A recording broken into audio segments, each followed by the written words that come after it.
So the topic that I am going to discuss today, it's all about use of ICT, social, ethical, and legal responsibilities. Access to ICT tools and resources has become easy for us and has become vital in our social life, while using ICT has become a basic right for everyone. This right should be accompanied with the appropriate responsibility to effectively use ICT in our lives. So, ang pag-access daw sa mga ICT tool ay naging madali para sa atin at naging mahalaga sa ating social life. Habang ang paggamit daw ng ICT ay naging isang basic rights para sa lahat. Ang mga rights na ito ay ang dapat na sinasamahan na angkop na responsibilidad upang epektibong gamitin ang ICT sa ating pamumuhay o sa ating buhay.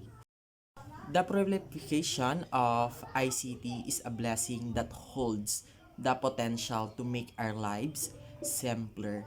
In the same vein, these blessings calls for careful management to make the most of the potential benefit ICT can bring to society. Dahil daw sa paglaganap ng ICT ay isang pagpapala na may potensyal na gawing mas simple ang ating buhay. At ang pagpapalang ito ay nangangailangan ng maingat na pamamahala upang sa ganon masulit ang mga potensyal na benepisyo na maidudulot ng ICT sa ating lipunan o sa ating buhay. So next, the ethical issues in ICT use. There is a direct relationship between the technological advancement in the use of ICT and its ethical issues. The advancement of ICT tools unrefragantly increases the demand for ethical consideration among its users. Thus, and ICT and its advancement requires diligence in adhering to its ethical standards. Based on my presentation, there are direct relationship sa pagitan ng technological advancement in the use of ICT and its ethical issues. Ang pagsulong ng mga tools sa ICT ay lubhang pinapataas ang pangangailangan para sa mga ethical na pagsasaalang-alang sa mga gumagamit ng ICT. Kaya ang ICT at ang pagsulong nito ay nangangailangan ng kasipagan at sa pagsunod sa mga pamantayang ethical nito. So, according to Mason 1986, summarized the issues concerning in the etiquette standard in the use of ICT using in the acronym PAPA as follows. So, first that we are going to discuss, it's all about privacy. Privacy is an act of protecting important data or information. Privacy can be compromised in the use of social media. It is safe to ensure that social media is private, allowing a person to determine audiences or viewers. When anybody can access the account, many problems may arise, such as the security breaches, identity thief, and etc. This is why social media sites prefer usernames to appear in the account rather than the real name. And the critical questions has privacy has a three critical questions that can be asked regarding the issues of privacy, such as the first one, we have the what information must be revealed online. The second, are there information that users need not reveal online? And the last one, we have the can the information provided be used to answer security questions? So kapag sinabi nating privacy, ito ay isang pagkilos ng pagprotekta sa mahahalagang data o informasyon. Maaaring makompromiso ang privacy sa paggamit ng social media. Kaya ligtas na tiyaking private ang ating social media. Nang sa ganon, mapapahintulot sa ating tao na matukoy ang mga viewers o audience. Dahil kapag na-access ng sino man ang ating account, maraming problema ang maaaring lumitaw tulad ng mga paglabag sa seguridad, pagnanakaw ng pagkakakilanlan, at iba pa.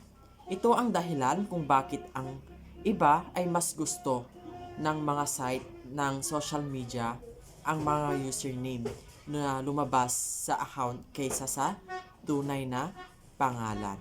Second standards of in the use of ICT, we have the accuracy. Accuracy, it's about the precision or authenticity to which the information in rendered. The information stored in the computer system must be guarded against possible errors, and security measures must be in place to correct known mistakes. And the accuracy, it has a three critical questions such as the who can take charge of the accuracy of the information being stored, and the second, who will be accountable for the mistakes of the information provided.